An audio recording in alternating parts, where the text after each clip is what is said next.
Bonjour à toutes et à tous.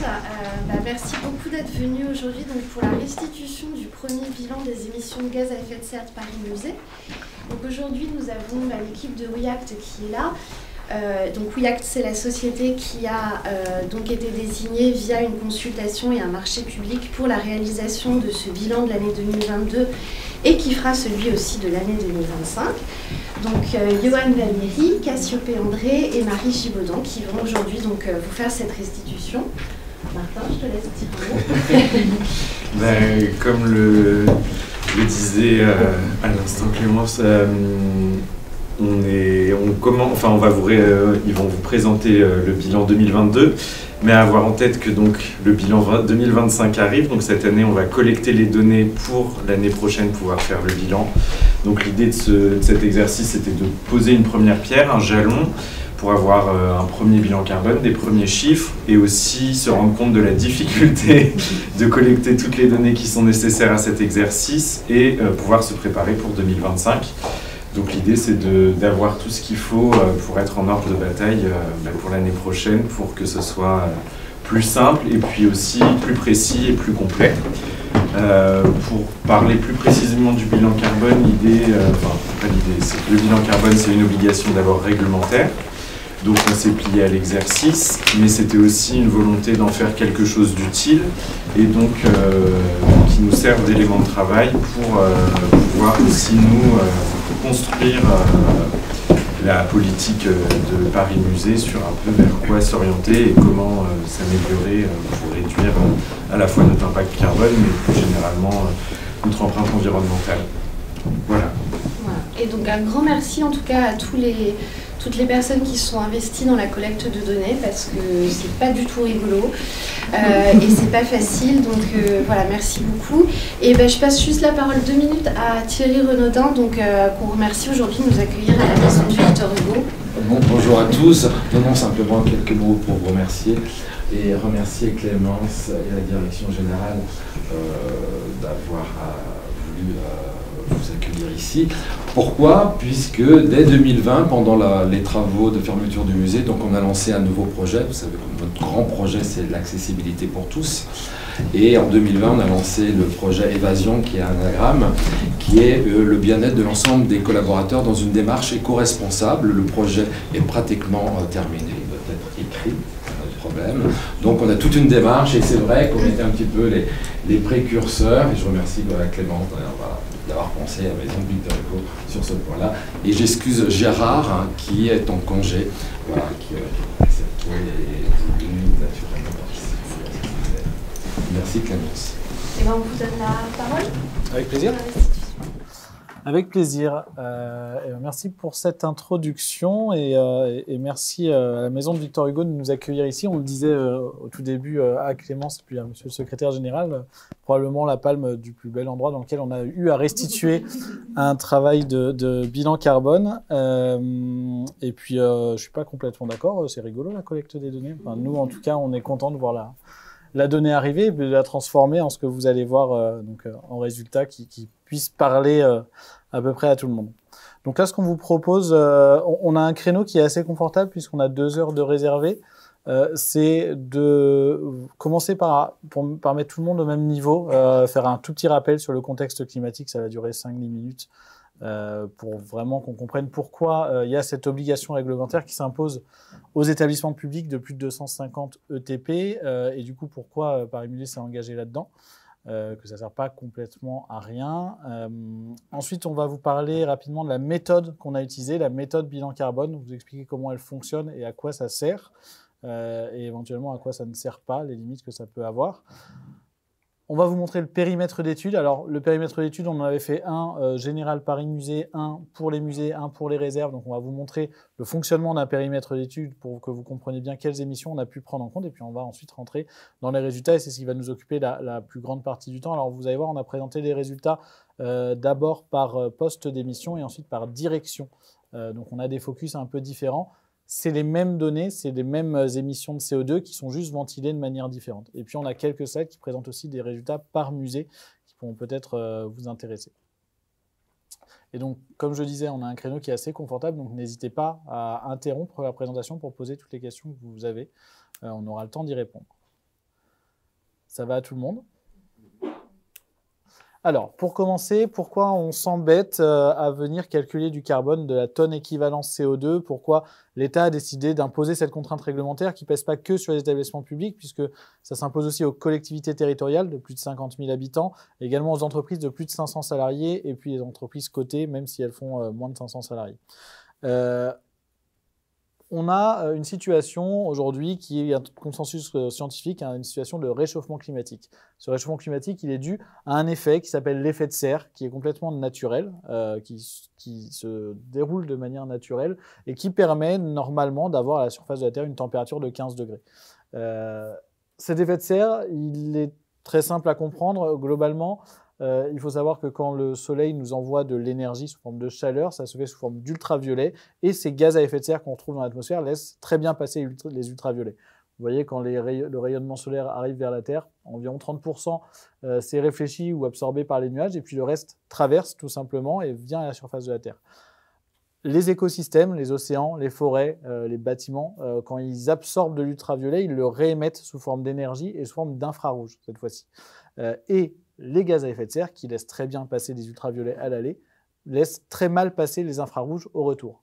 Et du coup, on a cette énergie qui reste à l'intérieur de la Terre et qui permet naturellement d'avoir ces 15 degrés en moyenne. Sauf que ces gaz à effet de serre, leur concentration, elle a tendance à augmenter de manière significative depuis plusieurs années. Ces gaz à effet de serre, ils sont au nombre, alors on vous en a présenté 4, mais en fait, en haut à droite, ce qu'on appelle gaz fluoré, c'est plutôt un groupe de gaz à effet de serre où il y en a beaucoup dedans. Ils sont donc au nombre de 4. Le premier, c'est le dioxyde de carbone. C'est aussi pour ça que la méthode s'appelle bilan carbone et qu'on présente tous les résultats en tonnes équivalent carbone, équivalent CO2, parce qu'on met tout sous l'unité carbone en utilisant ce qu'on appelle le PRG, qu'on voit en dessous, pouvoir de réchauffement global. Tout simplement, si vous regardez le PRG du deuxième gaz qui est le méthane, qui est à 28, une tonne de méthane réchauffe 28 fois plus qu'une tonne de CO2. Ça permet de tout mettre sous une seule unité et de ne pas vous donner 15 métriques différentes à compter, vous n'en aurez qu'une seule. Donc le premier, c'est le carbone, qui vient principalement de la combustion des énergies fossiles. Énergie fossile, gaz, pétrole, charbon, principalement. Et donc qui vient beaucoup du transport individuel, du transport de marchandises, qui aujourd'hui, on sait à peu près le faire que en brûlant des énergies fossiles. On commence à bien le faire avec de l'électricité, mais c'est encore tout récent. Le deuxième gaz, c'est le méthane, qui est responsable de 1/4 environ du réchauffement climatique global. Il vient principalement de l'agriculture, et au sein de l'agriculture, principalement de l'élevage, et au sein de l'élevage, principalement de l'élevage bovin, de l'élevage de ruminants. On a aussi la plantation de riz, les rizières qui dégagent un peu de méthane, les décharges sauvages ou même les décharges, l'enfouissement de déchets qui va générer du méthane, mais c'est principalement quand même l'élevage. Ensuite, encore un gaz à effet de serre qui est encore très lié à l'agriculture, c'est le protoxyde d'azote, qui vient beaucoup de l'épandage d'engrais. Quand on met de l'engrais sur le sol, il y a toujours une petite réaction entre les nitrates et l'oxygène pour générer du protoxyde d'azote qui s'échappe dans l'atmosphère. Ça vient aussi des stations d'épuration de quelques industries. Et puis enfin, les gaz fluorés, qui sont tous les gaz qu'on va mettre dans les systèmes froids. Les fluides frigorigènes qu'on retrouve dans les pompes à chaleur, dans les climatisations, tous ceux qui ont des noms barbares, R410A, R32, R404C, etc. Ce sont tout la grande famille des gaz fluorés. Vous voyez que si on regarde le PRG, le pouvoir de réchauffement, ces gaz fluorés qui, vous imaginez bien, en volume global à la surface de la Terre, sont très très réduits. Ils ont un pouvoir de réchauffement qui peut aller jusqu'à 23 500 fois plus que le CO2. C'est pour ça qu'on les voit quand même apparaître dans ce graphique et ils seraient responsables de 2% du réchauffement climatique global.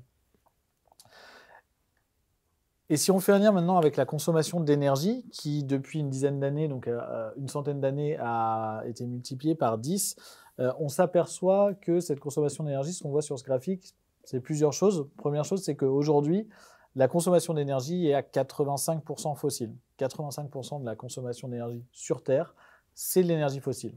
Charbon, pétrole, gaz. On a un peu de biomasse dans lequel on a la tourbe, qui est également une énergie fossile. Et puis on voit également qu'au fil des années, à chaque fois qu'on vient utiliser une nouvelle énergie, plutôt que de consommer moins des anciennes, on vient consommer plus d'énergie au total. Donc les nouvelles énergies viennent s'additionner aux anciennes et ne viennent pas se substituer aux anciennes. Et c'est la même chose pour les énergies fossiles, les énergies renouvelables qui comptent pour 15% des émissions de gaz à effet de serre, qui sont venues se rajouter aux consommations d'énergie. Donc on a plutôt tendance à consommer plus d'énergie quand on en découvre de nouvelles. Puis si on vient superposer la courbe des gaz à effet de serre à ce graphique, je vous rappelle que le premier gaz à effet de serre, c'est le dioxyde de carbone qui vient principalement de la combustion des ressources fossiles. Donc forcément, la corrélation, elle est assez évidente. Et les émissions de CO2 ont été multipliées par 12 en 100 ans. Et donc, on voit que les seuls moments où on a une petite baisse d'émissions de CO2, c'est les grandes crises qu'on a tous vécues, donc notamment la plus récente, le Covid. On a aussi la crise des subprimes de 2008 et puis quelques crises pétrolières en amont. Et par rapport à la courbe démographique, est-ce que vous l'avez fait, la comparaison? Alors, il se trouve qu'aujourd'hui, l'accroissement démographique, en fait, nous, on ne l'a pas fait, mais ça a été fait notamment par le GIEC. L'accroissement démographique, il est porté principalement par les économies en développement, et c'est des gens qui consomment assez peu, finalement, et qui émettent assez peu. Pour donner un ordre de grandeur, en France, on émet au cours d'une année de vie environ 10 tonnes de CO2. Si on va au Sénégal ou au Niger, ils sont plutôt à 0,5 tonnes. Si on va aux États-Unis, ils sont plutôt à 25 tonnes. Voilà. Donc en fait, l'accroissement démographique qui est porté aujourd'hui principalement par l'Afrique subsaharienne n'impacte pas tellement les émissions au niveau global, c'est plutôt de notre côté. Voilà, pour le global, ce qu'il faut savoir, c'est que ce constat étant fait, maintenant, il y a quand même un engagement qui est pris par l'ensemble des États avec les accords de Paris qui ont été signés en 2015 et qui a été décliné dans la loi française via la stratégie nationale bas carbone. Et dans le cadre de cette stratégie nationale bas carbone, il y a cette obligation de reporting sur les sujets du bilan carbone qui se développe, puisqu'il y a un objectif qui est commun, qui est d'atteindre la neutralité carbone en 2050, donc de ne pas émettre plus d'émissions de gaz à effet de serre que nos écosystèmes ne sont capables d'en absorber. Si on fait un petit focus maintenant sur le secteur de la culture, on s'aperçoit que, alors le secteur de la culture, pour information, il y a un gros travail qui a été fait par une association de réflexion sur le sujet qui s'appelle le Shift Project, qui a sorti un rapport qui s'appelle Décarboner la culture. Donc la plupart de nos informations sur le secteur sont à ce niveau-là.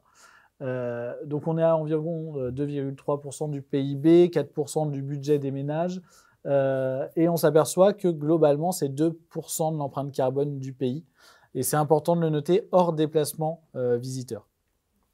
Consommation numérique, peu importe, parce qu'on n'est pas sur des gros volumes, et vous le verrez dans les résultats.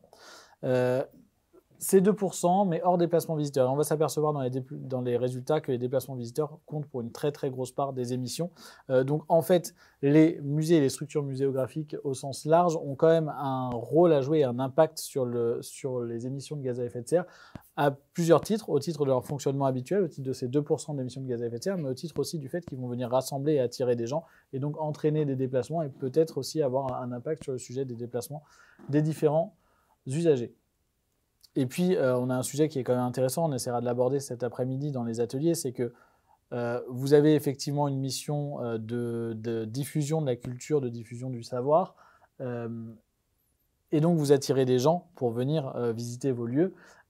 C'est aussi une opportunité, finalement, une opportunité pour diffuser des choses intéressantes sur le sujet du climat, sur l'évolution de la température et sur tous ces aspects d'impact climatique qu'on peut avoir en consommant, en se déplaçant, etc., etc. Et comme je vous disais, vous avez donc là le rapport du Shift Project qu'on a utilisé pas mal sur les sujets autour de la culture. Et puis par ailleurs, le travail que fait Paris Musée dans ce bilan carbone n'est pas complètement isolé. On a essayé d'aller voir un peu ce que faisaient d'autres structures. On travaille par ailleurs pour d'autres structures du monde de la culture. Et le côté bilan carbone est de plus en plus déployé avec un travail qui est en réflexion pour l'harmonisation un petit peu des pratiques, notamment sur la comptabilisation des déplacements visiteurs. Donc ça s'inscrit quand même dans quelque chose d'un petit peu plus global. Et puis peut-être pour parler un peu plus des enjeux de ce bilan carbone pour Paris Musée, Clémence, tu voulais nous dire quelques mots? Oui, bien sûr. Non, mais donc, la réalisation du BGES a été une des premières actions qu'on a mis en place, puisque déjà on avait un enjeu d'être en conformité avec la réglementation, mais c'était aussi pour atteindre atteindre les objectifs fixés donc, dans le plan d'action, dans le contrat d'objectifs et de performance et dans le plan climat-énergie de la ville. En fait, cette démarche, elle s'inscrivait dans une démarche plus large. Et puis, ça nous permettait aussi d'avoir un premier livrable qui était transverse, Parce que c'est vrai que ce qui se joue au niveau du bilan des émissions de gaz à effet de serre, c'est à l'échelle de tout notre réseau qui finalement est constitué de beaucoup d'entités, vous le verrez dans le périmètre, de toutes sortes d'activités différentes. Et même si on fait un travail de précision ensuite par chaque activité, avoir cette photo à l'instant T de notre activité au global, c'était un exercice très intéressant. Je ne sais pas si tu veux ajouter. Voilà. Super, merci beaucoup. Je vois quelques personnes prendre des notes, mais le support a priori sera disponible. Hein, on vous l'enverra. Diffusé ainsi donc la restitution qui sera mise, si techniquement on n'a pas de souci, sur l'intranet de Paris Musée. Ok, et voilà. Et en termes de support, donc on a effectivement ce support qui présente l'intégralité des résultats, et puis on a également un support par musée qui présente les résultats par musée. On ne va pas présenter aujourd'hui parce qu'en 2 heures, ça ne serait pas possible. Mais voilà, vous avez ça au niveau de Clémence si vous en avez besoin. Voilà pour la partie un peu remise à niveau sur le sujet du contexte climatique et du secteur spécifique de la culture. Est-ce que vous avez des questions à ce niveau-là?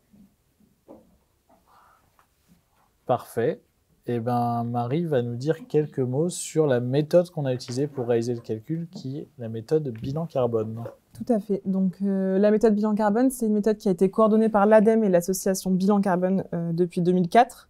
Et donc, l'idée de cette méthode-là, ça va venir estimer les émissions de gaz à effet de serre. Donc, c'est pas une mesure précise, puisqu'on ne peut pas mettre une cloche simplement autour de chaque établissement et venir comptabiliser tous les grammes de CO2 qui sont émis. Donc ça va être une estimation et par rapport à cette notion-là, il y a une notion d'incertitude qui est intrinsèque et qui est normale, qui fait partie de la méthode et qui est justement intéressante de suivre pour justement aussi avoir une idée de l'incertitude qu'il peut y avoir liée aux calculs qui ont été faits. Et en fait, le bilan carbone, ça va être simplement une grosse multiplication.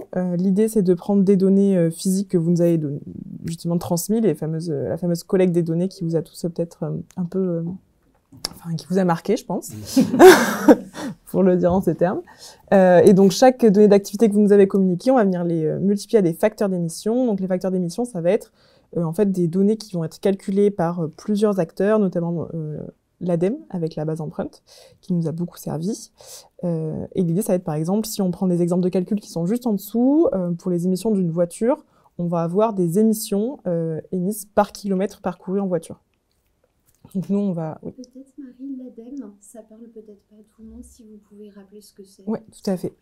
L'ADEME, donc c'est un organisme public en fait qui s'occupe de l'énergie en France et qui est un acteur pionnier sur le secteur notamment du carbone et qui vient faire pas mal d'études, qui nous servent aussi beaucoup dans notre métier et qui ont aussi de la base empreinte, qui est une grande base de données qui regroupe plein de facteurs d'émissions qui nous servent justement au calcul des émissions pour les bilans carbone. Donc voilà sur ces éléments-là.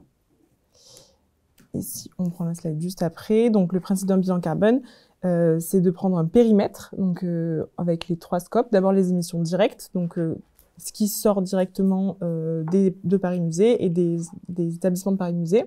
Les émissions indirectes, plutôt associées à l'énergie, donc la consommation d'énergie, où les émissions vont être émises ailleurs, mais l'énergie va servir sur les périmètres de Paris Musée. Et ensuite, le scope 3, ça va être tout ce qui est indirect. Donc là, ça va être tous les achats qui ont été faits par Paris Musée et qui vont servir au bon fonctionnement de l'activité. Voilà pour ça. Merci Marie. Globalement, ce qu'on va vous montrer là, c'est en fait des résultats sous forme de graphiques, de jolis PowerPoint. C'est la formalisation du travail de bilan carbone. Le cœur du bilan carbone en lui-même, la donnée, c'est une base de données, donc un tableau qui fait de tête environ 2500 lignes, je crois, de données associées à des facteurs d'émission avec le calcul. Ça, c'est vraiment le cœur du bilan carbone associé avec un tableau de toutes les hypothèses qui ont été posées pour faire le calcul. Là, ce qu'on va vous montrer, c'est la formalisation de tout ça. Mais voilà, le bilan carbone, c'est en gros de la gestion de la donnée et d'association des données aux bons facteurs d'émission.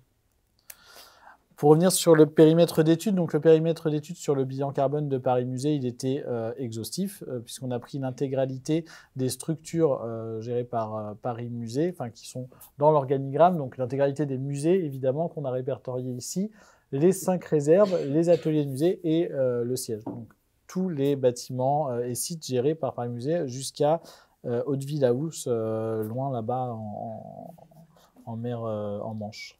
Voilà. Si on s'intéresse maintenant à ce qu'on appelle une cartographie des flux, donc cette vision-là, c'est plutôt ce qu'on va appeler le périmètre organisationnel. Quel site, quelle structure on va prendre en compte. La réponse est assez simple, toutes.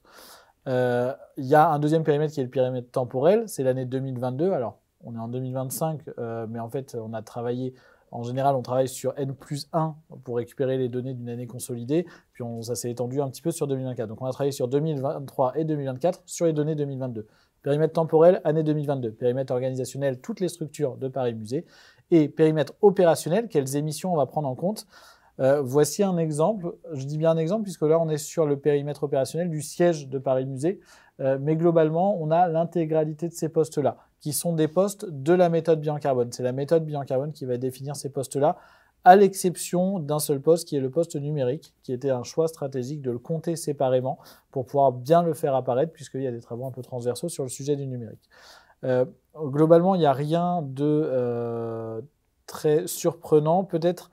Le poste immobilisation, ici, en fait, la méthode bilan carbone, par convention, choisit de venir immobiliser les émissions de gaz à effet de serre sur une durée d'amortissement qui est souvent liée à la durée d'amortissement comptable ou alors, quand on le peut, à la durée de vie du bien ou de la structure. Et donc, les bâtiments, le mobilier, le véhicule, les travaux éventuellement qu'on peut réaliser sont intégrés dans ce poste immobilisation. L'idée, et ça c'est bien le but d'un bilan carbone, c'est quand on suit son bilan carbone d'année en année, et notamment quand on le refera en 2025, Clémence pourra vous en parler puisque c'est l'objectif, on essaye de voir un peu comment évoluent les émissions pour pouvoir piloter sa décarbonation, piloter sa réduction de gaz à effet de serre. Et en fait, on se dit que si demain, Paris Musée choisit au hasard de rénover l'intégralité, alors je crois que ça vient juste d'être fait, l'intégralité de la maison de Victor Hugo, on veut éviter d'avoir un pic d'émissions lié à ces émissions-là. Et donc, on vient immobiliser pour lisser un peu ces gros travaux, ces gros investissements. Voilà. Et on va compter, vous voyez, bon, toute l'énergie évidemment, les fuites de gaz frigorigène, on vous l'a montré puisque ça a un pouvoir de réchauffement assez important, l'alimentation et notamment l'alimentation, votre alimentation sur vos tentes du midi, puisque l'idée c'est de se dire que on prend en compte toutes les émissions desquelles Paris Musée est dépendant. Et donc si vous ne mangez pas le midi, a priori c'est plus compliqué de travailler, donc Paris Musée est dépendant de ces émissions-là. On compte les déplacements et de la même manière les déplacements domicile-travail des salariés, mais également les déplacements professionnels, tous les achats de biens et de services, la gestion des déchets, la production de déchets qui représente à l'échelle nationale 4% environ des émissions de gaz à effet de serre, tout le numérique évidemment. Et voilà pour la vision pour le siège. Et puis à l'échelle d'un musée, on a rajouté voilà, le fret, qui est ici, puisqu'on a évidemment les déplacements des œuvres. On a également, quand on a des concessions et de la restauration servie dans les musées, les émissions liées à cette restauration qui est intégrée. Et puis, ce petit poste-là qui ne paie pas de mine sur cette cartographie des flux, les déplacements des visiteurs, mais vous allez voir qu'il se revoit assez bien dans les résultats. Voilà pour la partie périmètre. Est-ce qu'à ce stade, vous avez des questions ou vous êtes tous très impatients de voir les résultats? Oui, moi j'ai juste une petite question sur les déplacements des salariés professionnels. Dans le cadre professionnel, comment savez-vous qui le dit, comment ils se déplacent? Ça me paraît curieux parce qu'on peut très bien prendre le vélo si on prend le vélo, on peut très bien prendre les transports, on peut prendre les taxis aussi. Je ne vois pas comment on peut répertorier ça. Oui, alors vous mettez le doigt sur quelque chose qui a abordé Marie, mais le bilan carbone, c'est une modélisation. On essaie de modéliser au plus près les choses, soit en passant par des grandes hypothèses, des grands ratios, j'en sais rien, on aurait pu aller voir une étude sur la métropole parisienne, des déplacements habituels domicile-travail. Là, ce qu'on a fait, on a choisi d'essayer de produire nous-mêmes la donnée, on a diffusé un questionnaire à destination de l'intégralité des agents, et donc on a reçu pas mal de réponses, je n'ai pas le pourcentage exact en tête, mais à partir de ça, on a essayé de modéliser. Mais voilà, il y a une incertitude et puis on n'a pas eu 100% de réponse. Et puis pareil, il y a un petit biais, c'est-à-dire que quelqu'un qui vient tous les jours à pied parce qu'il a envie de faire attention au climat, en général, il voit un questionnaire passer sur le bilan carbone, il va y répondre. Alors que quelqu'un qui prend son SUV tous les jours parce qu'il n'en a rien à faire, il voit un questionnaire passer pour le bilan carbone, en général, ça part assez rapidement dans la corbeille. Donc il y a un petit biais, mais malgré tout, ça nous permet d'avoir des résultats assez intéressants. Excusez-moi, j'ai encore une deuxième question liée à ça. Qu'est-ce qui se cache derrière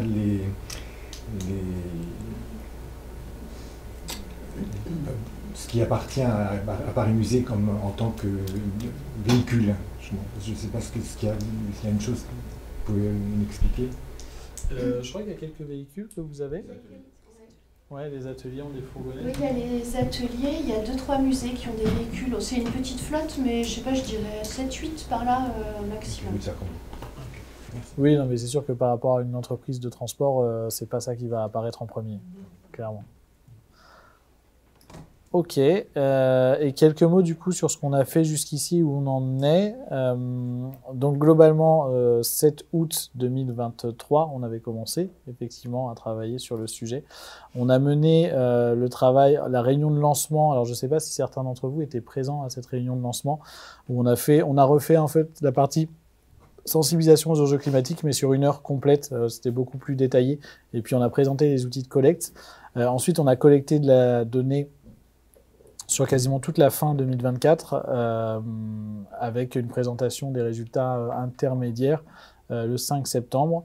Et puis donc on est sur la journée d'atelier. L'idée, c'est de se servir de ces résultats. En fait, un bilan carbone, pour un bilan carbone, ça ne sert à rien. Se taper dans le dos en se disant, bon, bah, c'est bien, on est à 9000 tonnes, on s'en fiche. Le but, c'est de se dire, qu'est-ce qu'on en fait de ces 9000 tonnes? Comment on fait pour réduire au maximum ces émissions?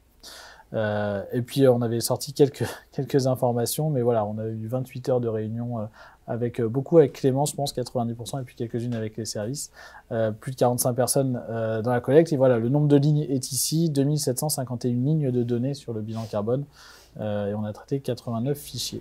Peut-être juste te dire que c'est moi et Martin. Hein, oui, Clémence et Martin, c'est vrai. La même bateau. C'est parce que Martin était en congé sur la dernière réunion. Je l'ai oublié très vite. Vous avez intégré votre travail dans le bilan ou pas? Parce que 80 jours de travail, etc. Ouais, c'est ça. Bah, vous l'avez mis dans un des items Non, parce qu'on a travaillé sur 2023-2024, c'est bien sur 2022. Mais ça apparaîtra sur 2025. 2025. Ouais, mais on prend que le train. Et on est quasiment que végétarien. Et à pied, c'est ça. Bah, moi, je suis venu à pied ce matin. Ok, et ben 188 000 tonnes, 744 tonnes de CO2. C'est donc les résultats du bilan carbone global à l'échelle de Paris Musée dans sa globalité. Alors, qu'est-ce que ça veut dire? Une tonne de CO2, déjà, vous le voyez sur la petite photo à droite, c'est ça. Physiquement, ça représente ce volume-là. Ça, c'est 1 tonne de CO2. Ça ne vous parle pas beaucoup, je pense. Si on rapporte ces 188 000 tonnes à l'échelle d'un ETP, on est à environ 580 tonnes de CO2 par ETP. Et 580 tonnes, c'est environ 580 allers-retours Paris-New York. On est à entre 1 et 2 tonnes pour un aller-retour Paris-New York. C'est aussi l'équivalent de 1900 ordinateurs portables par agent. Et puis par visiteur, on se retrouve à 41-42 kilos environ, rapporté aux 4,54 millions de visiteurs sur 2022. Est-ce que vous avez par exemple les résultats d'autres musées? Alors c'est sûr qu'on a une structure un peu particulière, mais par exemple du Louvre ou du Quai Branly, pour qu'on puisse un peu se situer sur la place muséale. En fait, il ne faut pas du tout faire cet exercice de comparaison. Déjà, non, mais parce que les structures sont différentes et c'est surtout chaque établissement va avoir une méthode de calcul différente et va prendre ou pas des choses en compte. Donc en fait, on comparerait vraiment deux choses qui n'ont pas raison d'être comparées parce que certaines structures, par exemple, n'ont pas pris tout ce qui était les concessions. D'autres, oui. Certains prennent les privatisations, vont prendre les expositions hors les murs, d'autres pas. Et ensuite, on fait des hypothèses de calcul, par exemple sur les visiteurs, qui ne sont peut-être pas les mêmes que le voisin. Et c'est pour ça qu'il y a en ce moment un travail qui est fait par le ministère de la Culture pour faire des référentiels carbone en fait, pour les sites, pour donner une méthodologie de calcul et que les gens sachent à peu près où se situer. Ok, ça marche. Merci. Pour vous donner un exemple très concret, la semaine dernière, on était en restitution et puis atelier auprès de, ça n'a rien à voir, un groupement hospitalier territorial, donc avec des hôpitaux. 5 hôpitaux qui sont dans le truc et on a fait le bilan carbone des 5 hôpitaux. Et on nous a posé la même question, est-ce que vous pouvez nous comparer les uns les autres? On leur a dit non parce qu'en fait, même dans la collecte des données elles-mêmes, on a un hôpital avec une personne qui est descendu aux archives pour récupérer l'intégralité des travaux de plus de 50 000 € qui avaient été faits dans l'hôpital depuis 30 ans de manière exhaustive. Chose qu'ont pas fait du tout les 4 autres hôpitaux et chose que ne font pas 90% de nos clients. Et donc déjà à partir de là, cet hôpital-là avait un poste immobilisation travaux beaucoup plus élevé et donc qui ne permettait pas de comparer avec les autres. Donc les données ne sont pas les mêmes, les hypothèses ne sont pas les mêmes, les choix de périmètre ne sont pas tout à fait les mêmes, etc. etc. Donc 189 000 tonnes de CO2 équivalent. On a une deuxième présentation qui sort la partie déplacement des visiteurs parce que dans votre cadre, les déplacements des visiteurs, c'est vraiment un poste qui est à part parce que déjà, il vient écraser tous les autres. Donc si on vous présentait les résultats sur le même graphique, vous auriez des déplacements visiteurs et puis on verrait rien sur le reste. Ensuite, parce que les leviers d'action sont quand même très très particuliers, assez limités finalement. Vous avez assez peu de choix sur les déplacements des visiteurs et c'est très à la marge. Vous pouvez faire un peu de la tarification différenciée, vous pouvez faire un petit peu de probablement aménager les parkings vélos, mais ça va toucher sur votre 4,54 millions de visiteurs assez peu de gens, et puis les gens qui viennent de Paris, finalement, sont déjà assez décarbonés dans notre transport. Vos leviers d'action sont assez faibles, et en fait, on considère que les leviers d'action sont peut-être finalement pas sur la décarbonation, mais peut-être sur la sensibilisation. En fait, à l'échelle d'une organisation, on considère qu'il y a 3 leviers d'action pour atteindre cet objectif, qui est l'objectif de tout le monde et qui est commun, de neutralité carbone à 2050. On peut le faire par 3 moyens. Un premier moyen, c'est se décarboner. Décarboner d'un maximum partout ses activités sur tous les sujets qu'on peut. C'est ce qu'on fait quand on fait un bilan carbone. On fait un diagnostic pour réduire ses émissions. Il y a un deuxième moyen qui est faire se décarboner, c'est-à-dire contribuer à aider les autres à se décarboner. Et en fait, en tant que musée, en tant que diffuseur de connaissances et de culture, vous pouvez faire prendre conscience aux gens et travailler sur ce sujet-là. Puis il y a un troisième levier qui est assez particulier, qui est travailler sur les puits de carbone, essayer de restaurer des écosystèmes, planter des arbres devant l'hôtel de ville, voilà, ce genre de choses. Je ne sais pas si ça va capter beaucoup de carbone, mais c'est le troisième levier qu'on peut avoir. Et donc, voici les résultats sans les déplacements visiteurs. Donc, on passe de 189 000 à 11 100 tonnes. Et vous voyez qu'on est sur des ratios bien plus faibles, puisqu'on a environ 19 tonnes de CO2 par collaborateur. Encore un ordre de grandeur, un Français moyen est entre 9,5 et 10 tonnes de CO2 par an. Donc, quand on parle de 20 tonnes de CO2, ça fait les consommations de 2 Français pendant un an, ou d'un Français pendant 2 ans, comme on veut. Ça fait 19 allers-retours Paris-New York, 63 ordinateurs, et puis par visiteur, on arrive à 2,45 kg de CO2 par visiteur. Voilà pour les résultats globaux. Si on a un visitorat majoritairement francilien et donc qui utilise des mobilités relativement douces parce qu'on a beaucoup de transports en commun dans notre région, comment ça se fait qu'on reste si élevé en termes d'impact visiteur? Alors, je vous propose d'attendre la présentation des résultats sur le poste visiteur parce que Marie a prévu plein de choses sur ce sujet-là et vous allez comprendre, en fait, ça vient du mode de calcul et du choix d'hypothèse qui a été fait. Alors, on présente les résultats d'une première manière par activité, par grande activité, et on a répertorié donc ces 4 grandes activités, le fonctionnement du siège, le fonctionnement des musées, les ateliers et les réserves. Évidemment, les déplacements visiteurs ont été mis dans les musées, donc les musées apparaissent largement devant avec 99% des émissions. On a, et on le fera tout au long de la présentation, une présentation avec et sans visiteurs. Si on enlève les visiteurs, les musées sont encore assez loin devant, probablement parce qu'ils sont 14 déjà, 14 bâtiments à gérer avec toute l'énergie qu'il y a derrière. Et puis on voit ensuite le siège, les réserves et l'atelier qui sont sur des émissions bien moindres. Si on regarde un peu plus précisément sur les musées, je vais laisser la parole à Cassiopée, je crois que c'était à toi de parler, non? Mais comme tu veux, peu importe. Je t'ai coupé ta partie, mais vas-y. Peu importe. Donc si on présente maintenant les résultats par musée, ici vous avez les résultats dont les déplacements visiteurs. Pour l'ensemble des musées, on a simplement mis à part les ateliers, réserves et le siège. Donc globalement, ça vous donne une idée des musées qui ont un impact carbone le plus élevé. Évidemment, comme l'a déjà dit Johan, l'idée, c'est pas de se comparer entre musées, simplement pour vous donner un ordre de grandeur. Et je me permets aussi de vous rappeler que, si jamais ça vous intéresse, on a des livrables par musée qui ont déjà été faits. Et si on passe à la slide suivante, on a ce résultat maintenant sans les déplacements visiteurs.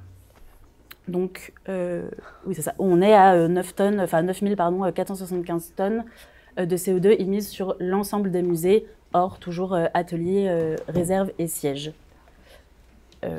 Voilà, globalement, pour un premier prisme de résultats, en séparant musée, atelier, réserve et sièges. Vous avez des réactions? Commentaires? Non, pas du tout. Ok, donc je vous propose... Ce sont sur les données de 2022. Hein, oui, c'est ça. Je propose de regarder un petit peu par poste d'émission. Donc, quand on dit par poste d'émission, ce sont les postes d'émission définis par la méthode bilan carbone. Donc tous ces postes-là sont bien définis par la méthode, sauf ce que je vous disais au début, les postes numériques qu'on a rajoutés pour pouvoir le voir un peu séparément. Donc encore une fois, les déplacements visiteurs qui sont mis sur une échelle différente ici les déplacements au sens large dans lesquels sont comptés les déplacements visiteurs viennent un peu écraser le tout. Et si on vous présente les mêmes résultats sans les déplacements, on a un premier poste qui est celui des achats de biens et de services avec les prestations de services qui prennent pas mal de place. Toute la consommation d'énergie, qui est le deuxième poste d'émission de l'EPL au sens large. Le fret, qui représente 2000 tonnes de CO2, quasiment. L'alimentation, avec notamment l'alimentation des concessions qu'on a pu avoir, et puis l'alimentation des salariés également, qui représente un poste assez important. On a le numérique. Alors, dans le numérique, on met les informations sur le parc informatique. Et donc, c'est ça, en général, qui prend le plus d'impact carbone. Les déplacements hors déplacement visiteur, donc déplacement domicile-travail assez décarboné et déplacement professionnel avec une toute petite flotte, donc forcément c'est un poste qui arrive dans les derniers. Les immobilisations, alors les immobilisations peuvent être un poste important. Maintenant, ce qui se passe aujourd'hui, c'est que déjà c'était 2022, donc votre nouveau siège n'est pas intégré là-dedans. Et puis la plupart des structures des musées sont des bâtiments anciens qui sont immobilisés. On considère que leur durée de vie initiale est passée, donc ils sont immobilisés pour mémoire, on a pris 30 ans d'immobilisation pour les bâtiments. Et vous mettez tout ce qui est travaux dans l'immobilisation, dans achat de biens et services, parce que c'est un peu curieux que l'immobilisation soit si là. Alors en principe, c'est plutôt dans l'immobilisation. Mais là, il y avait quelques travaux qui étaient non immobilisés et qui sont rentrés dans le poste achat de biens et services. Ouais. Les travaux d'exposition sont dans achat de biens et services, par exemple, tout ce qui est autour des expositions. Et même les travaux lourds ou autres, tout ça, c'est plutôt parti dans achat bien service en fait. On n'a pas eu, je pense qu'on n'était pas exhaustif sur les travaux, on n'a pas réussi à avoir l'intégralité. Ils sont répartis sur plusieurs années, donc comme tu les divises sur 11 ans, ça réduit quand même pas mal. Peut-être ajouter une précision sur les déplacements, il y a également les missions qui sont dedans, donc tous les agents qui se déplacent pour des missions, c'est rajouté dans les déplacements professionnels. Et typiquement sur les déchets, attention à ce chiffre parce qu'en fait on a eu des données vraiment très imprécises et très incomplètes sur les déchets. En fait, donc, il y avait la production des déchets par site, donc les déchets quotidiens, mais par exemple sur les déchets produits à l'occasion de travaux, ça je crois qu'on n'avait rien réussi à collecter dessus. Donc c'est une vision très incomplète sur le poste déchets et où là il y a une vraie voie d'amélioration. Donc on est sur les déplacements. Clémence, tu sais si vous avez pris les déplacements des convoyages d'œuvres quand on avait l'information. Là, tout va dépendre de la qualité en fait, de la collecte des données. On avait certains sites qui, notamment donc à la fois pour les expositions, par exemple, on a très peu de convoiements qui ont été pris en compte. Et pour les œuvres de nos collections, quand des conservateurs partaient ou autre, ça, grâce aux missions, on avait le déplacement qui était pris. Mais voilà, on avait plutôt des zones d'ombre sur les convoiements qui étaient liés aux expositions temporaires. On a eu quelques infos, mais pas beaucoup. Et dans la catégorie donc achat de biens et services, qu'est-ce qui pèse le plus dans les émissions de gaz à effet de serre? Enfin, peut-être que vous allez... Oui, on va y revenir juste après. Pas juste après, mais oui, bientôt. Pardon.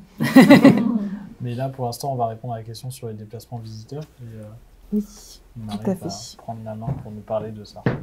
Je vais vous présenter un petit peu la méthodologie qu'on a employée pour calculer justement ces déplacements visiteurs. Donc pour calculer ça, on a besoin de 4 types de données. D'abord le nombre de visiteurs, les distances parcourues, le moyen de transport utilisé et le pourcentage de responsabilité qu'on attribue au musée. Donc pour le nombre de visiteurs et les parts modales, on a pu se baser sur les enquêtes de public qui ont été réalisées en 2022 et 2023, qui nous ont permis d'avoir des données assez fiables, puisque du coup c'était des données propres à Paris Musée. Ça a permis de préciser les calculs. Et donc, il nous restait 2 types de données à établir et pour lesquels il fallait poser des hypothèses. C'était les distances parcourues et le pourcentage de responsabilité. Donc d'abord, pour les distances parcourues, on a décidé de faire 5 catégories de provenance. Donc Paris, Île-de-France, France, Europe et Monde.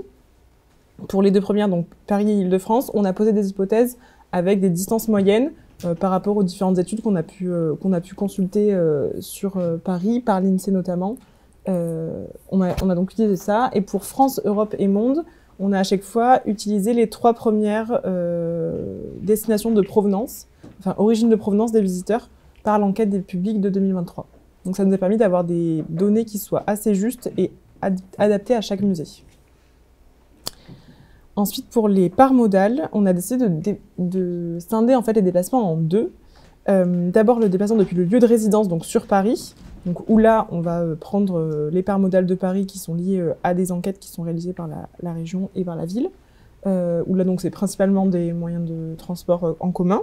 Et puis on a le déplacement depuis le lieu d'origine, où là on a à nouveau posé des hypothèses. Donc on a décidé que pour Paris et Île-de-France, c'est l'application des parts modales de l'enquête 2023 uniquement. Pour la France, c'est uniquement en train. Pour l'Europe, tous les pays frontaliers ont été considérés comme train aussi. Pour le reste, c'était en avion, et l'international en avion également. Et donc, à partir de ça, il ne nous restait plus qu'à adapter le pourcentage de responsabilité. Donc, quelle part du trajet est afférée au bilan carbone de Paris Musée. Donc, pour le déplacement de lieu de résidence, c'est-à-dire, par exemple, pour les gens qui sont à l'international et qui viennent sur Paris une semaine, le déplacement entre leur hôtel et le musée, par exemple, ça va être 100% qui est attribué au musée, puisqu'ils se déplacent pour venir au musée.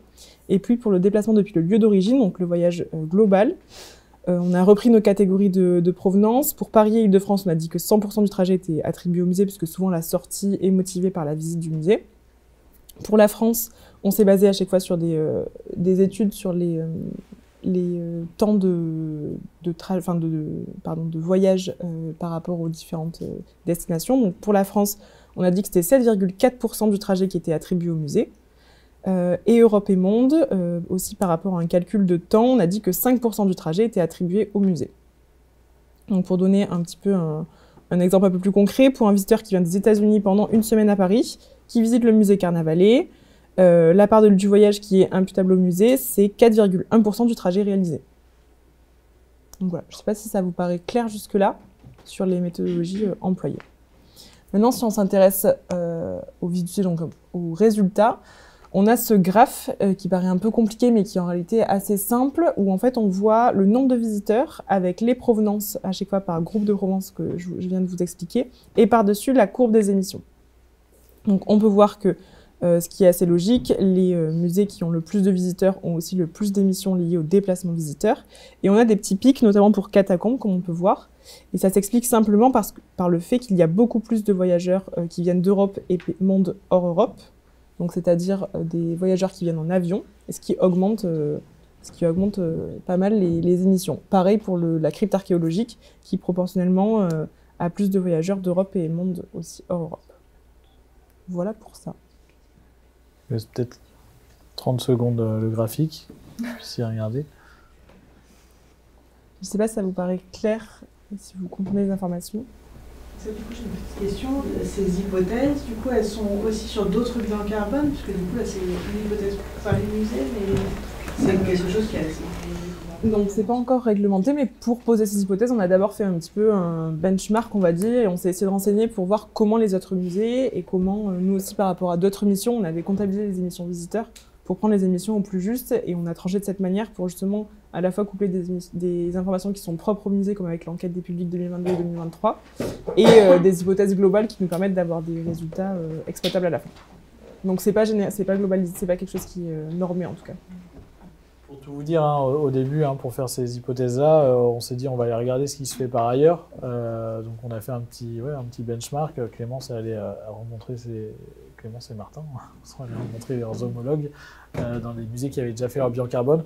On a trouvé en fait autant de méthodes que de musées qui avaient fait leur bilan carbone. Donc on a essayé de trouver la moins pire ou la meilleure, en tout cas celle qui reflétait peut-être les intentions de visite. C'est-à-dire que voilà, on s'est dit que quand on venait d'Île-de-France pour visiter les catacombes, souvent on vient d'Île-de-France pour visiter les catacombes. Par contre, quand on vient de Lozère pour visiter les catacombes, on vient à Paris et on profite. Et, voilà. Et là, on s'est basé sur des études. C'est quelque chose qui est récurrent, nous, dans nos missions auprès des établissements culturels. On se pose la question. C'est aussi parfois un choix politique. Ça nous arrive qu'on nous dise non, prenez des hypothèses plus basses pour baisser notre bilan carbone, ce qui ne sert pas à grand-chose, puisque derrière, en fait, c'est que les hypothèses qu'on y met.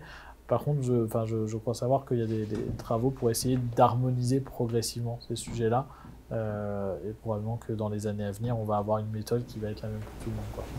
Parce qu'en plus, en 2022, on était encore sous Covid. Donc peut-être qu'on verra aussi, ça va s'envoler en 2025. Oui, c'est aussi pour ça qu'on vous présente les résultats sans visiteurs, parce qu'on sait que c'est quand même une variable d'ajustement qui est très dépendante du nombre de visiteurs.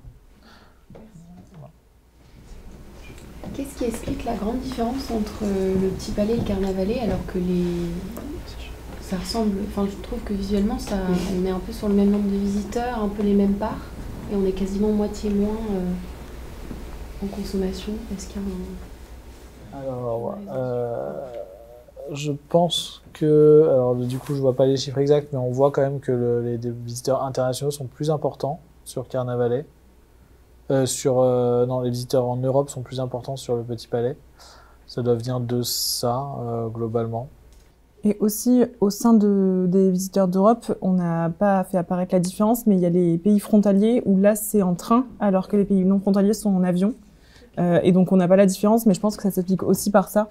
Sans doute que le musée Carnavalet a plus de pays qui sont non frontaliers, donc qui ont été comptabilisés en avion plutôt qu'en train.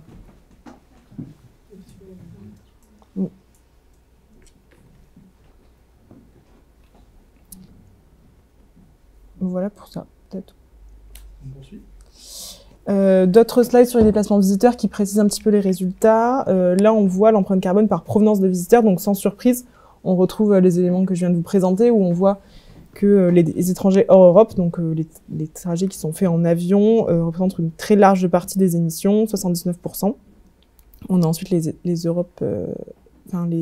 personnes qui viennent d'Europe en dehors de la France, où là, donc, il y a les trajets en train et en avion, qui représentent 16% des émissions, et ensuite une plus faible part qui se répartit entre la France hors Île-de-France, Île-de-France et Paris. Et la slide d'après permet de mettre en parallèle aussi la distance parcourue par mode de transport avec les empreintes carbone de ces modes de transport-là. Donc on voit que les kilomètres pour l'avion long courrier sont 63%, et pour les émissions, c'est 81%. Pour le train, c'est 16% des kilomètres parcourus. Et on voit que c'est, je ne le trouve plus, mais le train, c'est une très faible partie il n'apparaît pas sur le graphique, je vois, mais c'est une très faible partie de l'empreinte carbone, puisque en France, le réseau de train est alimenté par l'électricité, qui est électricité nucléaire, et donc qui est très peu carbonée. Donc voilà, ça permet aussi de remettre en parallèle un petit peu les émissions.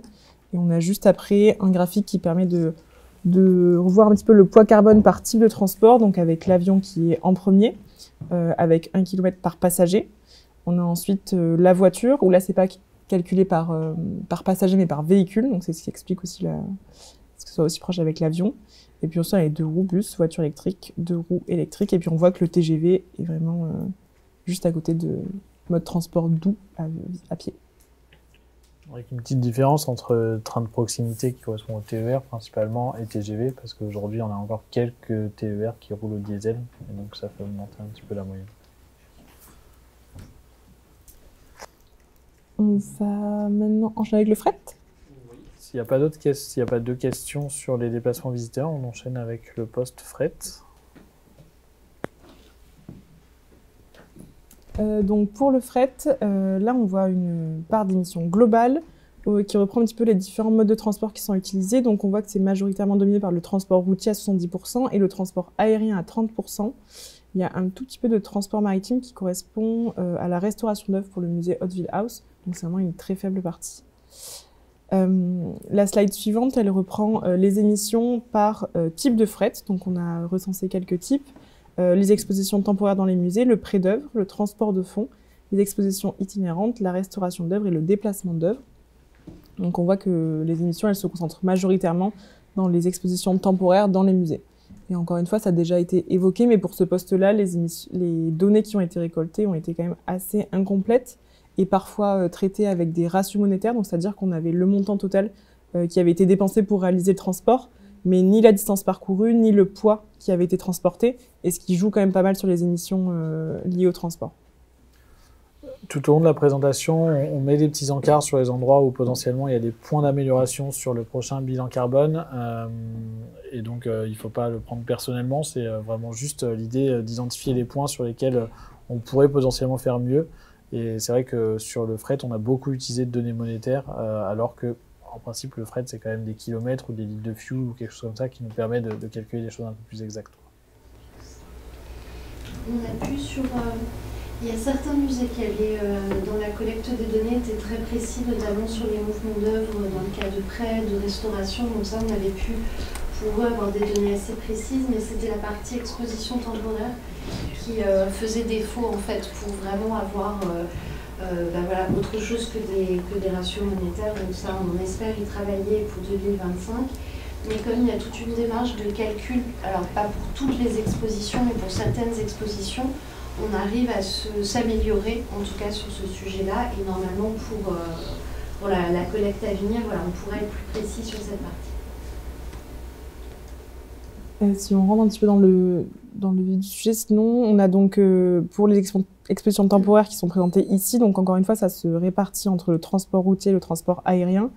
Et comme l'a précisé Clémence, pour certains musées, on avait la provenance, la destination, donc les kilomètres parcourus.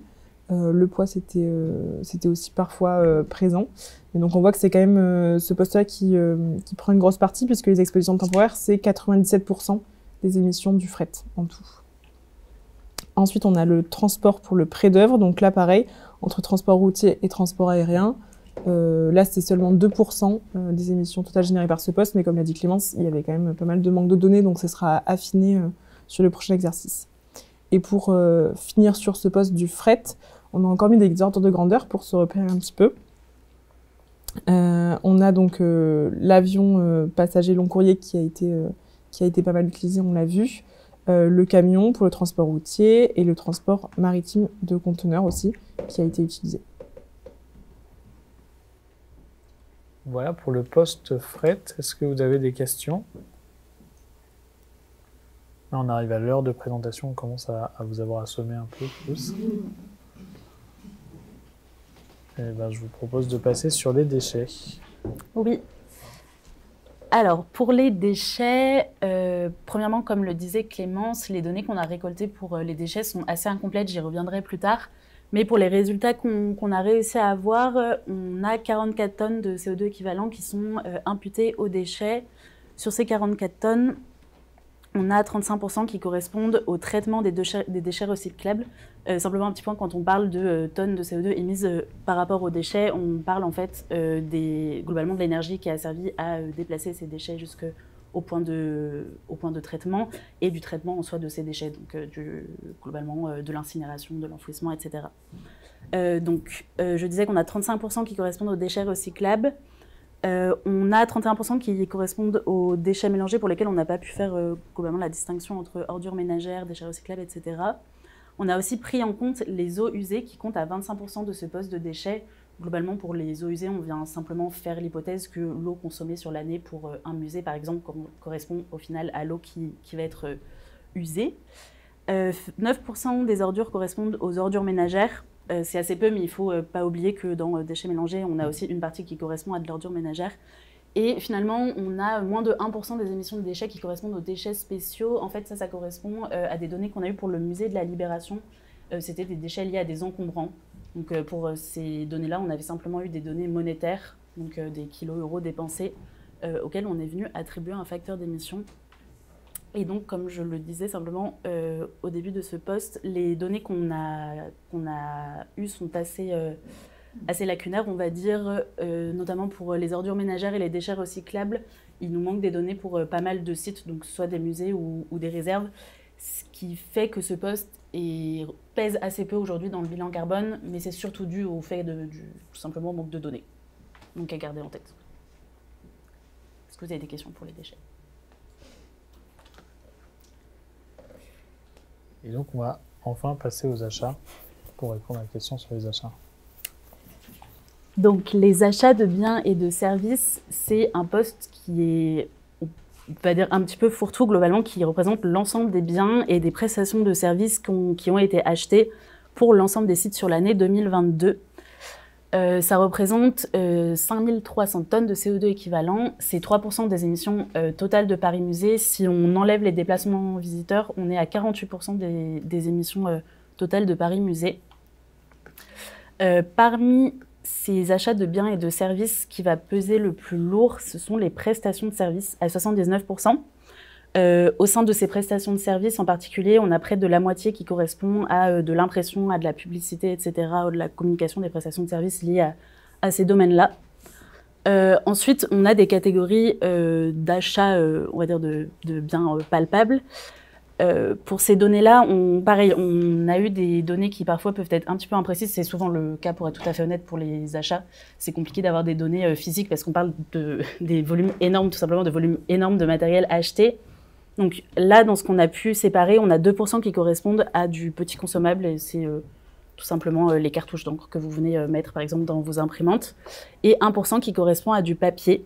Ensuite, dans les catégories autres, on va avoir l'ensemble des autres achats qui ont été faits. En particulier, dans ce poste-là, on va venir prendre en compte aussi les consommations d'eau qui rentrent dans ce poste d'achat et de biens. Voilà, globalement, le petit point d'attention, il est à noter tout simplement pour la précision des données. Il est toujours plus précis d'avoir des données physiques. Là, on est venu prendre en compte environ 80% des données grâce à des ratios monétaires. Donc ça veut dire que pour environ 80% des émissions calculées sur ce poste-là, on est venu utiliser un facteur d'émission qui nous donne des tonnes de CO2 en fonction du montant dépensé. Et pour le reste, on a utilisé des données physiques. Oui. Pour un cas, un exemple, typiquement, si nous on fait une commande par exemple à un traiteur pour un événement, oui. Est-ce que du coup c'est comptabilisé dans prestation de service parce que du coup il y a un bon de commande monétaire, ou est-ce que du coup c'est considéré dans alimentation? C'est considéré dans alimentation, on est venu prendre en compte dans alimentation. Et vous avez une liste peut-être un peu plus précise de tout ce qui rentre dans prestation de service. Enfin, j'ai compris que c'était surtout tout ce qui est impression, communication. Oui. Alors, je peux vous dire ça de suite. Donc, il y a... Je peux peut-être la rajouter sur le truc. Je peux la rajouter. Hop.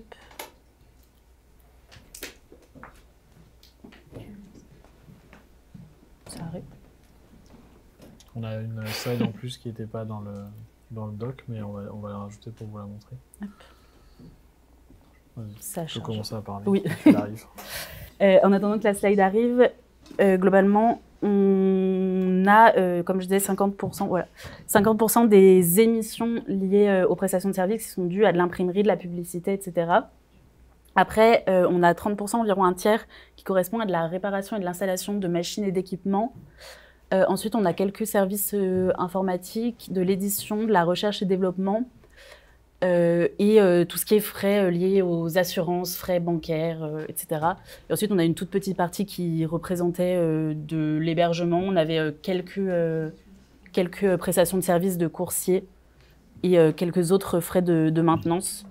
Et donc ça, c'est pour la partie gauche de la slide. Et sur la partie droite, vous voyez les mêmes prestations de services, mais cette fois-ci simplement en montant dépensé et non en émissions de CO2 associées. Simplement pour vous montrer que l'ensemble des prestations de services, pour chaque euro dépensé, n'impactent pas de même manière le climat, ne viennent pas émettre la même quantité de gaz à effet de serre. Voilà. En particulier, quand on regarde les montants dépensés, la catégorie imprimerie, publicité, etc. va représenter 70%. Et dans cette catégorie, il y a aussi la maintenance multitechnique. Oui, il y a des frais de maintenance multitechnique. En fait, mais qui sont pas liés à la communication. Enfin, du coup, c'est pas le même paquet que communication, oui, impression. C'est juste moi, ça m'étonnait que ça pèse autant. Oui. Mais s'il y a la maintenance multitechnique, je comprends un peu mieux. Oui, c'est ça. En fait, ces catégories-là, nous, on est venu séparer globalement les prestations de services en fonction des facteurs d'émission dont on dispose pour les prestations de services. Donc, ces facteurs d'émission qui viennent de la fameuse base empreinte de l'ADEME. Et ces facteurs d'émission, ils sont calculés globalement à l'échelle nationale. Ils nous disent pour tant de kilo-euros dépensés par type de prestation de service. Et ces types de prestations de services sont parfois assez larges. Donc, on a une grande catégorie imprimerie, publicité, maintenance multitechnique. On a une catégorie recherche et développement. C'est pour ça qu'on a fait le choix de séparer ces données via cette division-là, tout simplement.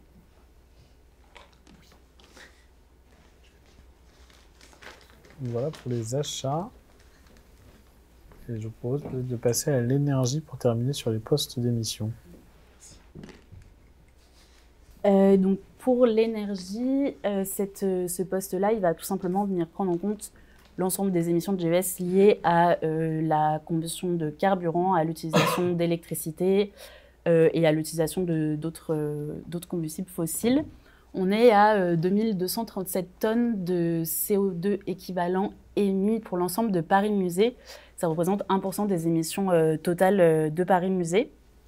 Globalement, sur l'ensemble de ces émissions, la majorité est liée au combustible pour du chauffage, ce qui en soi n'est pas très étonnant, puisque en France, en tout cas, l'électricité est assez décarbonée et c'est pour ça qu'on, globalement, pour par exemple une même quantité d'électricité consommée, on va avoir un impact en termes de CO2, un impact en termes de gaz à effet de serre qui va être moindre pour l'électricité. Voilà, donc on est à 18% de CO2 émis pour l'électricité pour l'ensemble de Paris Musée et on a une toute petite part, moins de 1%, qui correspond à du carburant. Donc globalement, le carburant qu'on prend en compte ici, c'est le carburant qui est consommé directement par la flotte de véhicules de Paris Musée. Les autres déplacements professionnels qui vont être avec des véhicules qui n'appartiennent pas à Paris Musée ne sont pas pris en compte dans ce poste-là, mais sont pris en compte dans le poste déplacement. Quand vous dites chauffage, est-ce qu'il y a aussi la partie refroidissement? Est-ce qu'elle rentre aussi dedans? Parce que c'est pas du tout la même chose. Oui, en effet, la partie refroidissement, elle va être prise en compte via les fuites de fluides frigorigènes dont on vous parlait au tout début de la présentation, sur lesquelles on n'a pas fait de focus ici. Et via les compteurs d'électricité. Oui, aussi. Voilà pour cette première désagrégation des résultats. Donc là, l'idée, c'est de prendre ce paquet d'émissions, de les remettre en paquet, de désagréger, mais par direction cette fois-ci. Donc une autre vision qu'on vous propose, si vous n'avez pas de questions sur les postes d'émissions.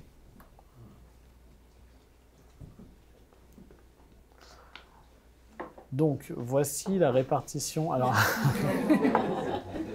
je change très vite. On enlève, voilà. Parce qu'il y avait les visiteurs, voilà, c'est ça. Tous les déplacements visiteurs ont été mis dans la direction des publics qui se retrouvent... Il y a des gens de la direction des publics ici? Oui. Bon, ben voilà, vous voyez, vous êtes beaucoup mieux avec cette slide. Forcément, il fallait les mettre, ces émissions, quelque part et elles allaient mieux dans la direction des publics. Mais plus logiquement, quand on enlève les déplacements visiteurs, c'est la direction des services techniques qui apparaît en premier, puisque dedans, on a mis beaucoup de consommation d'énergie, notamment. On a ensuite la direction des expos et des publications avec le fret qui était à autour de 1700 et quelques tonnes qui va dans cette direction-là. La direction des publics qui apparaît cette fois-ci, la communication et des partenariats numériques, alors avec des prestations de services de tête, tout le numérique qui est intégré dedans également. La DRH dans laquelle on a mis des émissions liées aux habitudes des agents, donc les habitudes alimentaires et les habitudes de déplacement. On a ensuite la direction administrative et financière. Là, je ne saurais plus dire qu'est-ce qu'on a mis dans cette direction-là en termes d'émissions. Il y avait les émissions liées aux immobilisations et à certaines prestations de services, notamment ce qui est prestations de nettoyage, frais bancaires, assurance, des prestations assez générales. Ok. Voilà. Et puis ensuite, on a 3 directions qui sont plus anecdotiques. La direction en termes d'émissions de carbone, direction des collections et de la recherche, direction des relations internationales et bureau de prévention des risques. J'ai une question. Typiquement, les relations internationales, leur mission, c'est de faire des itinérances. Est-ce que du coup, le fret qui est réalisé pour ces itinérances, il est comptabilisé dans les expos ou il est comptabilisé dans les relations internationales? Parce que du coup, le chiffre me paraît assez bas. Oui, alors qu'il y a beaucoup de déplacements en avion. Oui. Mais on avait, dans la direction des relations internationales, on a pris en compte les déplacements professionnels, donc des agents de Paris Musée, mais pas le fret de... Après, l'avantage, c'est qu'on va refaire l'exercice sur 2025, donc peut-être que c'est des choses qu'on peut discuter pour le remettre à jour. Et peut-être que dans le cadre de 2025, s'il n'y a pas trop de changements, on peut même remettre à jour ces résultats-là et puis faire une désagrégation différente. Mais voilà, là, on a dû faire des choix pour sortir des résultats d'une certaine manière, mais... L'ajout des expositions hors les murs, enfin les itinérants, c'était assez compliqué. Donc on a quand même réussi à intégrer, parce que le service avait fait le travail et on a pu... Il n'y a pas eu beaucoup d'expositions à l'extérieur cette année-là, je crois qu'il y en avait 6 ou 7. Finalement, il y avait beaucoup de transports routiers groupés, donc il y a eu très peu... Je ne suis même pas sûre qu'il y ait eu du fret aérien en année 2022 sur les expositions organisées à l'international. Et sur ce poste, pour avoir vraiment une vision complète de son impact, il faudrait que, en plus du transport, on prenne en compte la scénographie et le nombre et de l'exposition sur place et le nombre de visiteurs. Alors là, on s'est dit qu'on n'était pas prêt. Je ne crois pas qu'on le soit toujours pour cette année, mais effectivement, on avait rajouté pour une certaine logique dans l'exposition temporaire, et oui, ce sera sûrement à corriger pour 2025 pour une meilleure visibilité, en fait, parce que ça correspond à nos habitudes. Ok. Je fais une question. Tout à l'heure, on a parlé des habitudes des agents qui étaient tous mis dans une des colonnes, ce que j'ai compris, alimentaire ou déplacement, mais du coup, c'est pas réparti par équipe, en fait. Tout est mis dans une colonne. Oui, on avait fait ce choix-là, il me semble, au moment de sortir les résultats, par un manque de données de répartition des ETP. Oui, il y avait ça, et puis c'est vrai que cette vue par direction, elle était intéressante, on avait voulu la générer, parce que, en fait, on dit direction, c'est par activité, et c'est vrai que c'était aller trop finement de répartir ensuite les postes. Donc on a fait un bloc DRH. Après, il y a une autre chose à voir, c'est que probablement que si demain on veut travailler sur les déplacements domicile-travail ou sur les habitudes alimentaires des agents, c'est plutôt au niveau de la DRH que ça va se faire que par équipe, je sais pas. Donc ça fait une vision globale. Et pour revenir à la slide d'avant, on est passé en 2 secondes. Je comprends pas tous les déplacements des visiteurs au siège. Enfin, c'est pas, là, on est sur toutes les données par musée, on est sur... C'est toutes les données par musée qui sont réparties sur les directions. Okay. C'est pas que les activités du siège. Tu vois, ça, en fait, ça infuse. C'est pour ça que la densité 189 000, c'est l'intégralité des activités.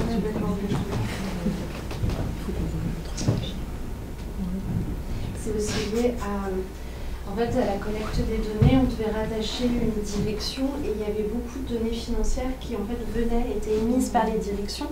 Les musées ont des budgets propres, mais finalement la part de leur budget centralisé était assez minime par rapport à ce qui a été émis des différentes directions. Ok, merci. On peut passer donc à la première direction, c'est donc la direction des publics de la communication, des partenariats et du numérique. Simplement pour refaire un petit topo sur ce qui est pris en compte dans cette direction. Premièrement, vous l'avez vu, il y a l'ensemble des émissions liées au déplacement des visiteurs. Il y a aussi des déplacements professionnels.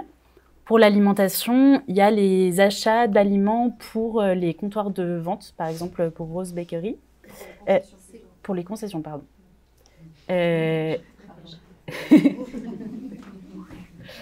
On a aussi les données liées à des immobilisations, des achats de biens et de services toujours liés aux concessions, du coup, et quelques données sur le numérique, notamment des prestations de services liées au site la maintenance web, l'application mobile, etc. Pardon, il y aura peut-être une petite correction que je n'avais pas vue, c'est que dans les concessions, en fait, il y en a plusieurs, il n'y a pas que Rose Bakery qui nous avait répondu, il y avait aussi, en concession alimentation, il y avait Sonexo, Rose Bakery et Forest. Ouais, je crois que c'est tout. Et on avait ensuite les boutiques librairies, où là, il y avait eu celle du Mar, il y avait eu Arteum et il y avait eu RML. Qui sont prises en compte dans ce... Qui sont prises en compte, mais peut-être comme on n'en cite plus, on est en concession sur le site. Oui, d'autant plus que c'est peut-être pas la même. Non, oui, j'en suis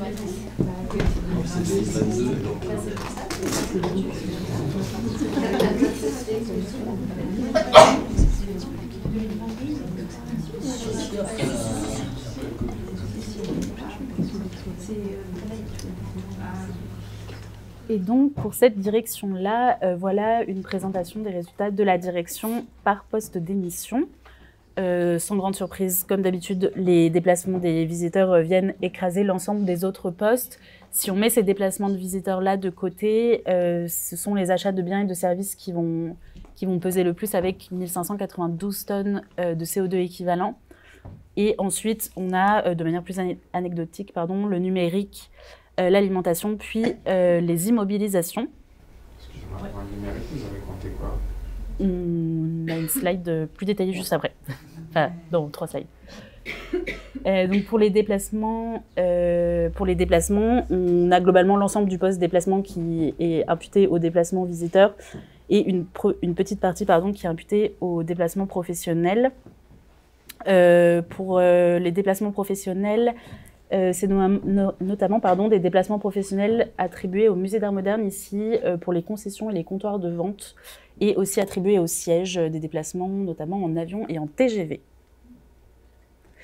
Ensuite, pour les achats de biens et de services, globalement, c'est encore les prestations de services qui vont venir peser le plus lourd pour 48% des achats de biens et de services de cette direction. Et on a ensuite, dans les achats de biens matériels, 2% qui sont attribués aux petits consommables, 3% au papier, et une autre catégorie d'achats qu'on n'a pas désagrégés. On a pour cette direction-là des montants sur les opérations de prestation de services, donc des opérations de maintenance, d'achat, etc., de services d'imprimerie aussi, et aussi le montant des produits vendus en boutique, du merchandising et l'ensemble des produits vendus en comptoir de vente. Et quelques prestations de services pour le MOOC, pour des campagnes et de l'affichage et de la médiation. Et toujours le même point de vigilance pour les achats, on a récolté des données qui étaient majoritairement monétaires. On ne va pas vous refaire le topo à chaque fois, mais voilà. Et donc pour le numérique, on a 136 tonnes de CO2 équivalent. Sur ces 136 tonnes, on a 41% qui sont liés à des prestations de services et le reste qui est lié à des biens informatiques. Donc, il y a du matériel informatique, on a simplement fait 2 catégories, mais globalement, il y a du matériel informatique, on va dire pur, c'est-à-dire des ordinateurs, des téléphones, etc. Et après, on a d'autres matériels numériques qu'on est venu prendre en compte. Voilà, donc ces matériels-là sont immobilisés, comme vous le disait Johan tout à l'heure, via la méthode bilan carbone. On va venir diviser ces émissions-là sur plusieurs années afin de lisser le bilan carbone.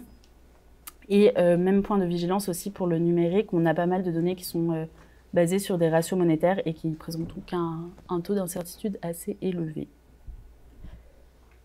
Et finalement, pour l'alimentation, l'ensemble des 131 tonnes de CO2 associées à l'alimentation pour la direction des publics sont liées non pas donc, à la restauration des agents, mais à la restauration servie sur place.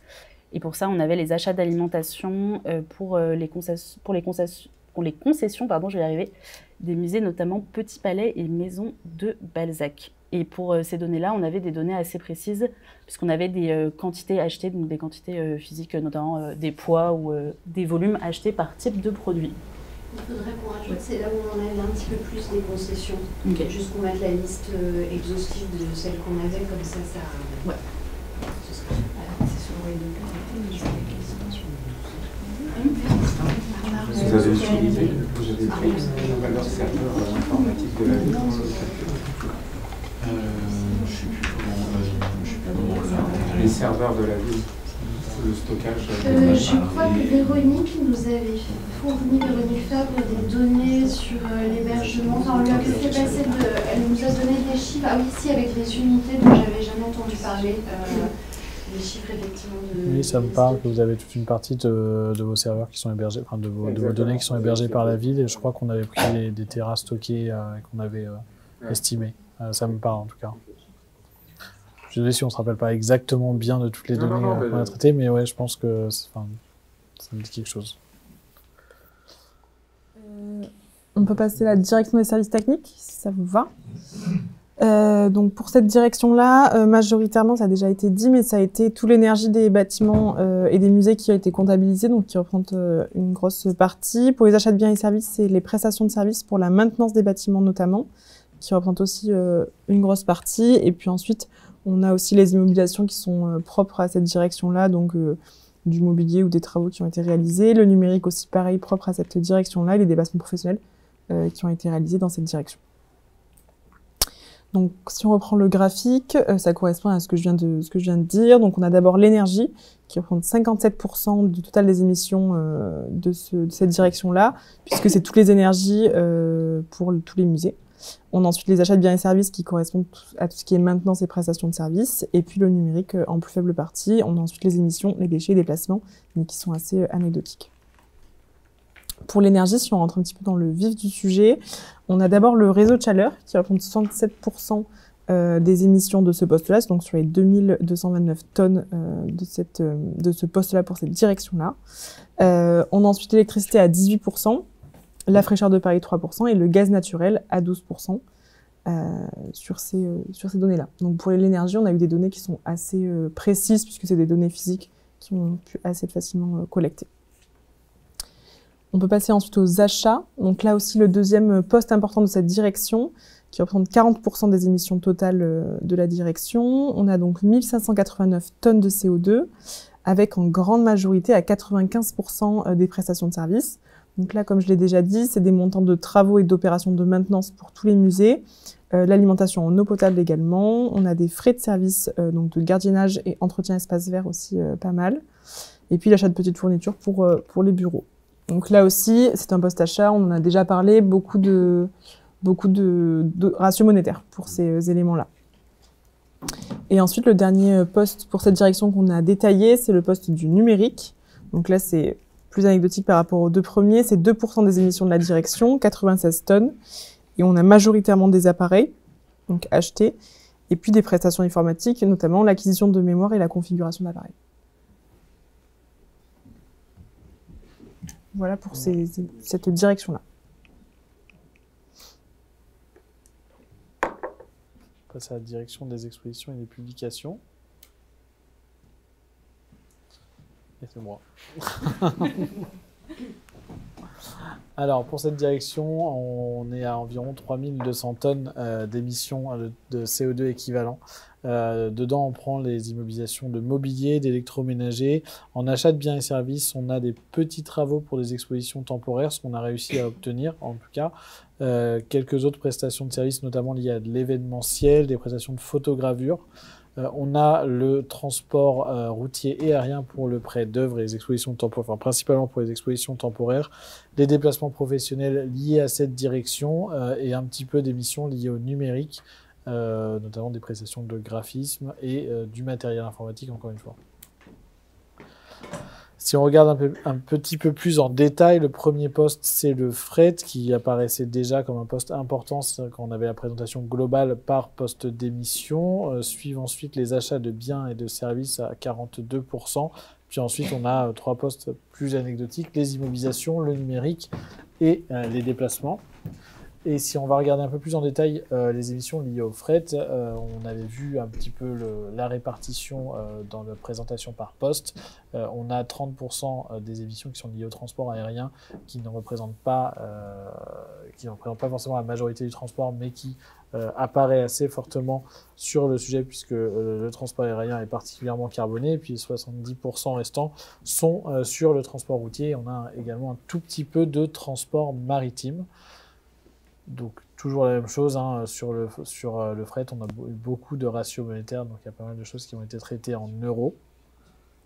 Sur les achats, 80% des émissions sont liées aux prestations de services. On retrouve des prestations de graphisme et d'impression diverses, et on a la réalisation de travaux non immobilisés. Donc, il y a une partie des travaux pour les expositions temporaires qu'on n'a pas immobilisés. Donc, ça fait des gros montants, 2,8 millions d'euros en l'occurrence, ce qui fait qu'on retrouve ces infos-là dans les prestations de services et ça fait grossir un petit peu les émissions liées à ce poste. Et puis 20% sur les autres achats, plutôt des achats de biens. Et on était quasiment que sur des ratios monétaires pour ces émissions-là.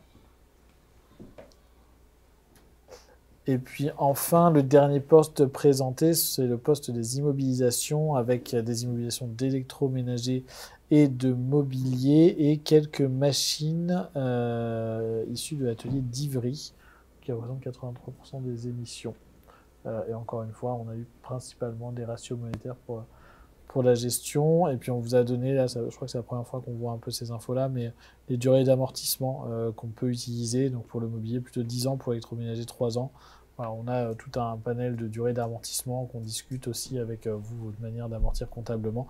Mais sinon, on a des données de base pour les bilans carbone qu'on peut utiliser. Est-ce que ça vous va? On passe à la DRH. Ça fait un peu la liste à l'après-vert de toutes les directions, mais ça vous permet d'avoir vraiment la vision globale. Et puis Cassiopée va nous en dire 2 mots. Oui, donc pour la DRH, comme on vous le disait tout à l'heure, on est venu imputer à cette direction l'ensemble des émissions liées aux collaborateurs, donc leurs habitudes de travail et leurs habitudes alimentaires. En plus de ça, on a quelques immobilisations liées à du mobilier de cette direction et aussi les consommations d'énergie pour les collaborateurs en télétravail qu'on est venu estimer grâce aussi à la réponse au questionnaire. Donc pour cette direction-là, globalement, ce qui vient peser le plus lourd, c'est l'alimentation, à 831 tonnes de CO2, donc c'est 80% des émissions liées à la direction des ressources humaines. Ensuite, on a les déplacements, qui sont donc les déplacements domicile-travail pour 21%. Et ensuite, l'énergie et les immobilisations qui représentent assez peu de cette direction. Pour faire un petit focus sur l'alimentation, donc l'alimentation représente 831 tonnes d'équivalent CO2. Ici, on est venu séparer entre les différentes choses consommées. Donc, on est venu prendre en compte et les boissons et les repas. C'est ça. Ces données, elles viennent des réponses au questionnaire. Donc, oui. On a rigolé dans les musées, mais du coup, les résultats sont impressionnants. C'est ça, globalement, pour la boisson la plus carbonée, c'est le café. Et pour l'alimentation, les repas les plus carbonés sont ceux à base de bœuf. C'est assez évident ici. Et les données, elles viennent donc des nombres et des types de repas consommés et des nombres et des types de boissons consommées qu'on a eu grâce au questionnaire et qu'on est venu ensuite extrapoler à l'ensemble des collaborateurs de Paris Musée. Et sur la slide suivante, on vient se concentrer sur les repas et vous avez ici en parallèle le nombre de repas comparé aux émissions de gaz à effet de serre associées tout simplement. Globalement, vous le voyez, on est à 34% de repas consommés qui sont végétariens et quand on vient regarder... il y a une petite erreur, pardon. Quand on vient regarder les émissions associées, du coup j'ai pris le mauvais exemple puisque c'est celui qui a sauté, mais par exemple pour les repas véganes, on a 8% de repas consommés et ça représente simplement 2% des émissions de gaz à effet de serre associées. Au contraire, si on regarde les repas avec bœuf, 14% des repas consommés sont des repas à base de bœuf. Et par contre, en termes d'émissions de gaz à effet de serre, ça représente 51% des émissions. Pour illustrer ça, vous avez ici les émissions liées à un repas. Ça, c'est des émissions qui sont définies par l'ADEME. Donc, globalement, l'ADEME va définir un repas moyen et va calculer les émissions associées à ce repas moyen en fonction du type de repas. Nous, on est venu utiliser globalement cette désagrégation là entre repas à base de bœuf, de volaille ou de poisson végétarien et vegan. C'est une désagrégation qui reste assez précise et qui permet aussi un levier d'action assez important. C'est-à-dire qu'on se rend compte tout simplement que les repas qui émettent le plus sont ceux à base de bœuf. Et on est venu faire le même exercice pour les boissons. Donc là, de la même manière, on a 20% de volume. On est venu rapporter ça en volume, donc 20% de volume consommé qui correspond à du café. Et ça représente 81% des émissions de gaz à effet de serre associées pour les boissons. Et de la même manière, on vous présente ensuite ici les facteurs d'émission par volume consommé pour les différents types de boissons qu'on avait indiqués dans le questionnaire. Pareil, sans surprise, c'est le café qui émet le plus. Donc on est à presque 6 kilos de CO2 équivalent par litre de café consommé. Et donc ce qui est très important par rapport aux autres boissons, notamment boissons, chocolat, jus de fruits, etc. J'ai une question. Oui. Est-ce que dans le questionnaire, vous différenciez, je me souviens plus, j'y ai répondu mais je me souviens pas, est-ce que vous différenciez l'eau en bouteille et l'eau du robinet? Parce que pour le coup, c'est cool, c'est pas énorme, mais à Paris, au siège en tout cas, on a tous beaucoup des gourdes, donc en fait on va pas acheter de bouteille d'eau, on va vraiment prendre de l'eau du robinet, ce qui n'est pas du tout, je suppose, la même consommation. Au siège Non mais tu peux peut-être le distinguer, tu vois. Pour le prochain questionnaire. Normalement, alors peut-être que c'était pas assez clair, mais normalement dans le Typeform, on demande simplement l'eau qui est consommée en bouteille, parce que en fait l'eau tout simplement qui va être consommée du robinet, elle est déjà prise en compte dans les achats d'eau et donc dans le poste des achats. Mais oui. Oui, donc normalement c'est que de l'eau en bouteille et non de l'eau qui vient du robinet. C'est quand même assez important sur les boissons.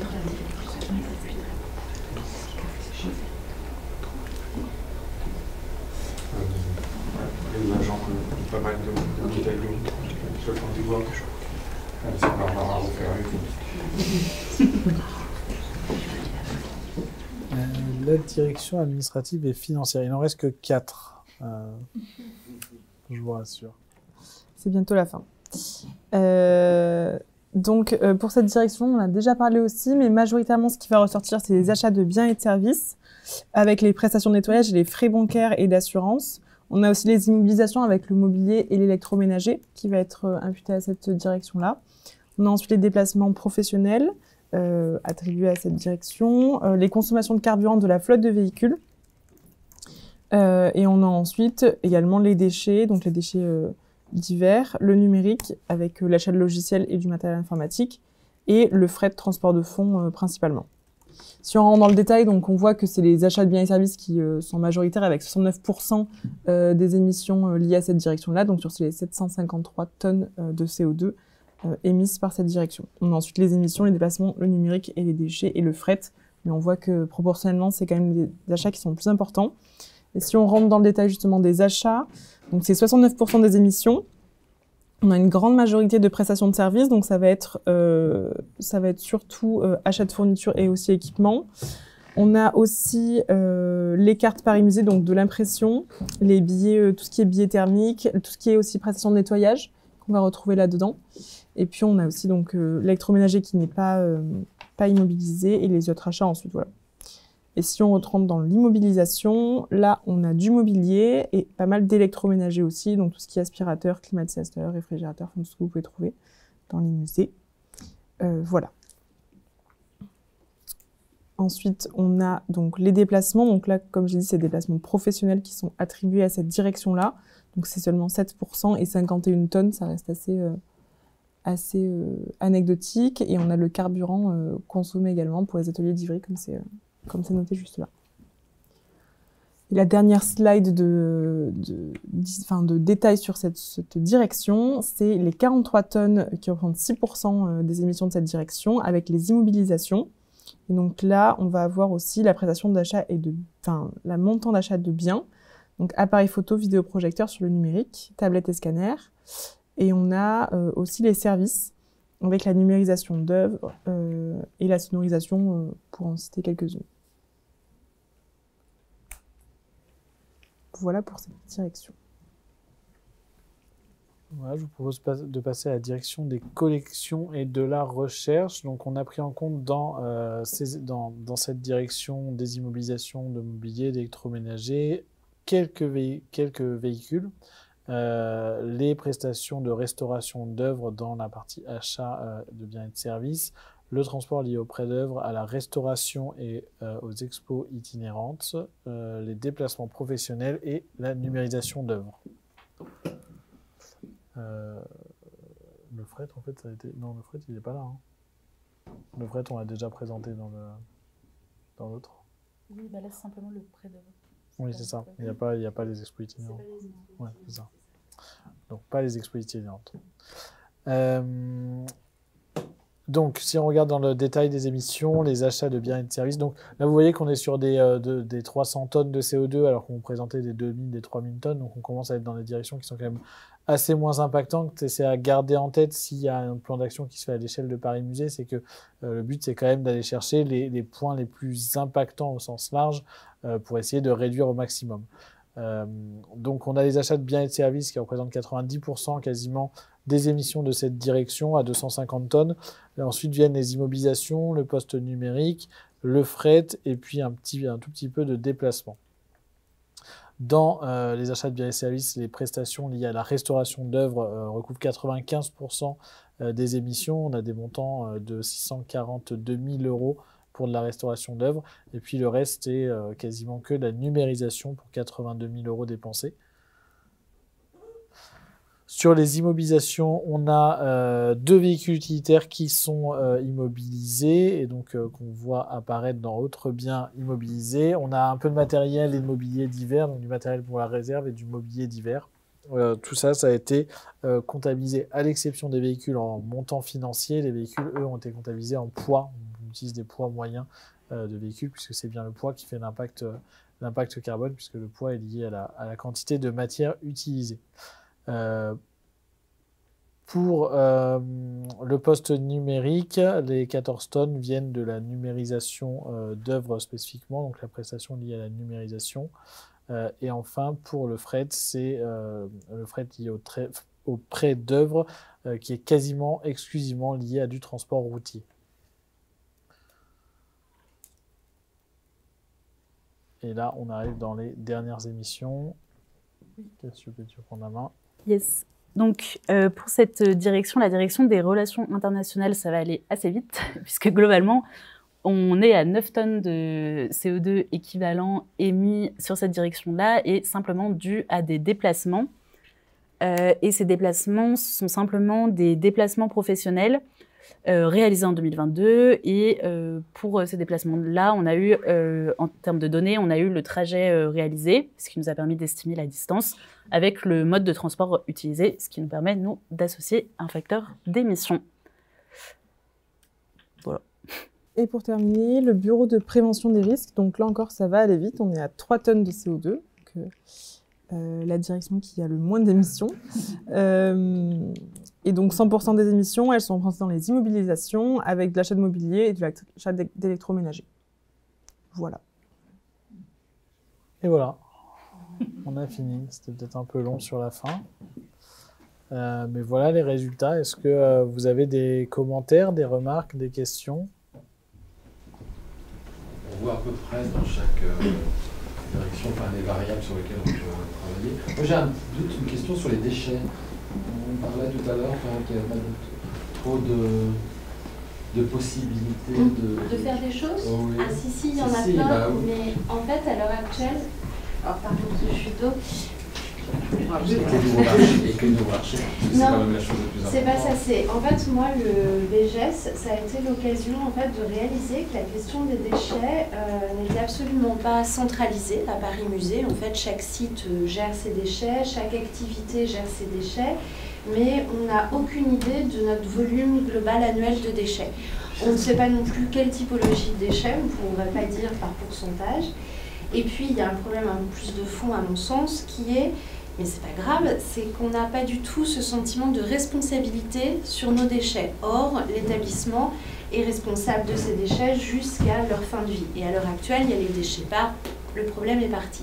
Et donc ça, moi, c'est un des chantiers sur lesquels je voudrais travailler, qu'on fasse un état des lieux, une typologie, un point sur on en est où par rapport à la réglementation, parce qu'il y a certains sites ou certaines activités, il faudrait quand même vérifier qu'on est bien dans les clous au niveau réglementaire, parce que ça a beaucoup bougé. Et ensuite, on serait en mesure de fixer vraiment des actions qui soient efficaces et des objectifs de baisse. Mais à l'heure actuelle, c'est vraiment les déchets, c'est immatériel. C'est un peu comme le numérique, on met dans la poubelle et après l'histoire se termine. Donc voilà, et il y a une vraie question des déchets, mais elle est à prendre en compte par le départ, qui est à faire un état des lieux, enfin combien on en a. Les marchés publics, parce que là, je crois que le marché est en oui, mais cours. Les marchés, c'est un petit bout, parce que c'est le marché. En fait, la grosse production de déchets ne va pas être spécialement sur les déchets quotidiens des agents dans les bureaux.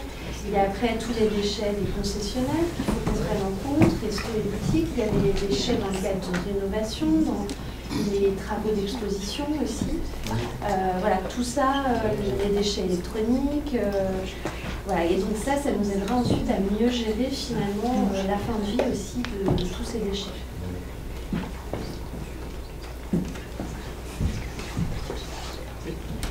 Je voulais savoir, vous, votre point de vue de l'étude. C'est un point de départ, on a bien compris, il y a quand même beaucoup d'hypothèses, de données qui ne sont pas toujours, on n'a pas eu la possibilité de collecter assez finement. Ma première question, c'est vous, qu'est-ce que vous en tirez et qu'est-ce qu'on va pouvoir en faire après 2025? Qu'est-ce qu'on va regarder, un peu comment on se fixe les objectifs? Et la deuxième question, c'est 2025, ça a commencé. Est-ce qu'on va être accompagné avec des outils pour collecter mieux la donnée? Alors, sur la première question, globalement, Oui, on a dû poser des hypothèses, on a eu des données sur lesquelles on n'avait pas d'infos et tout. Maintenant, pour un premier exercice, l'ambition était très forte et on a quand même choisi de prendre un périmètre le plus exhaustif possible. Donc forcément, quand on décide d'aller prendre le périmètre le plus exhaustif possible, ben, on s'ouvre la porte à des problématiques de collecte de la donnée. En voulant tout prendre, on s'aperçoit qu'il y a des choses qui sont un peu plus compliquées. C'est aussi un des buts du bilan carbone, c'est de pouvoir identifier là où en fait on a les process internes qui sont pas existants pour suivre du carbone. Chose qui n'existe plus pour suivre des euros aujourd'hui. Ça fait 200 ans qu'on fait de la comptabilité, on arrive à faire un budget à l'euro près. Carbone, ça fait, je ne sais pas si vous vous rappelez, la date de création de la méthode, c'est 2004, donc ça fait 20 ans qu'on compte du carbone. Ça commence à se structurer et il faut aussi que les organisations mettent en place les choses pour qu'on puisse se suivre plus précisément, et c'est aussi l'objectif du bilan carbone. Et d'ailleurs, c'est vrai qu'on l'a pas précisé, mais dans le plan d'action qu'on essaiera de sortir de ça, il y aura toute une partie du plan d'action qui sera comment suivre mieux la donnée. Ça sera plutôt nous qui allons le rédiger pour vous donner les pistes pour mettre en place les process internes de gestion qui permettront de suivre mieux la donnée carbone. Après, sur la partie bilan carbone sur 2025, on va essayer de réutiliser les outils qu'on avait utilisés, mais peut-être en ciblant un petit peu mieux la donnée à collecter. L'avantage de l'avoir fait une première fois, c'est qu'en fait, on a 2571 lignes de données sur une seule base de données et qu'on peut faire un petit trier par ordre décroissant et s'apercevoir en fait très rapidement que c'est un Pareto, 20% des lignes correspondent à 80% de vos émissions. En fait, c'est encore plus marqué que ça puisque c'est globalement 150-200 lignes qui vont correspondre à 95% des émissions de Paris Musée. Donc peut-être que ce qu'on va se dire, c'est que ces 150-200 lignes, on essaye de les avoir absolument de manière très précise. Comme ça, on sait qu'on est très précis sur 95% des émissions. Sur les 5% de restants qui correspondent à 2300-2400 lignes, on peut peut-être un peu simplifier le travail, ce qui permet aussi d'alléger la charge pour les services et de se concentrer sur l'essentiel. Puisqu'en fait, le but d'un bilan carbone, c'est bien de se dire, bon, on va pas passer les 3 prochaines semaines à travailler sur les déchets, même si c'est un sujet important, mais en termes de réduction de son empreinte carbone, c'est pas ça le sujet important. C'est l'alimentation, c'est le fret, c'est l'énergie et puis c'est les achats. Après les achats, il y avait beaucoup de prestations. Oui. Du coup, dans la prestation, c'est Alors, pas très fin. les achats de services, c'est assez compliqué parce que ça touche pas mal au marché public pour les établissements publics. Donc, c'est beaucoup de la mise en place de systèmes d'achat responsables, durables. Vous êtes probablement soumis au SPASER à l'échelle. Non, vous n'êtes pas à 50 millions d'achats annuels.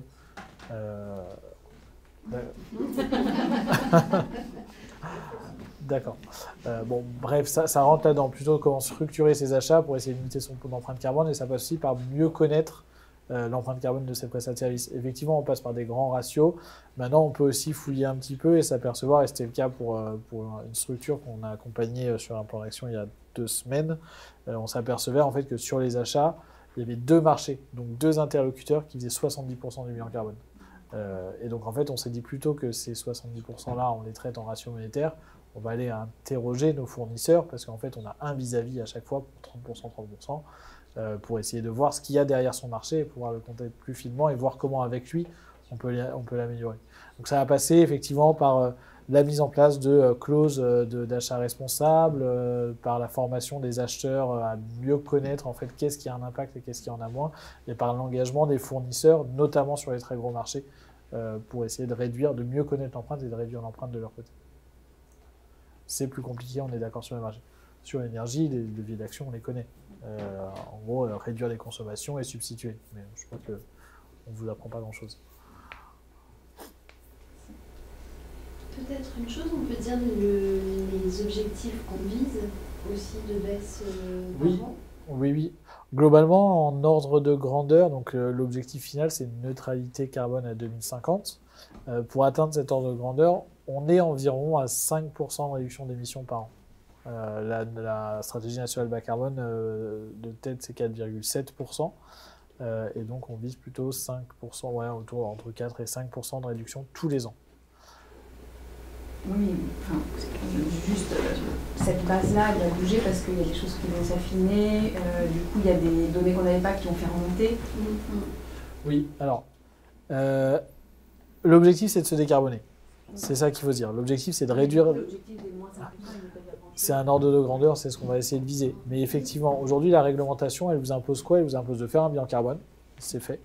et de faire un plan d'action qui colle à la SNBC. La SNBC, c'est 5% par an. Donc il faut que vous ayez un plan d'action qui vise la réduction de 5% par an. C'est vraiment une réglementation qui vous impose du reporting. C'est-à-dire, vous l'avez fait, vous cochez les cases, vous publiez le truc, vous avez un plan de réduction. Demain, si vous dites que vous faites 5% par an et vous essayez de mettre en place les choses pour faire 5% par an, mais en fait, avec l'affinage de tout, vous êtes à 2% ou à 18%, personne ne va venir vérifier. Il faut séparer un peu le côté on se fixe un objectif parce qu'on est obligé de le faire réglementairement parlant, et ce qu'on fait opérationnellement. L'objectif, c'est de se décarboner et de réduire l'impact carbone de ces activités. Par exemple, l'énergie, où on a des données qui sont très précises, là on va pouvoir aller mesurer effectivement combien on baisse. Mais de toute façon, la direction des services techniques est déjà soumise à une réglementation très stricte pour baisser les consommations d'énergie, donc ça c'est en parallèle. On va essayer sur le fret, c'est-à-dire il va y avoir au global, et puis sur les postes, enfin voilà, comme disait Yoann, qui ont les plus impactants, c'est là aussi où on va mesurer de combien on a baissé, parce que c'est grâce à ces postes-là qu'on fera des vraies avancées de réduction. Et c'est 5% sans compter les déplacements des visiteurs.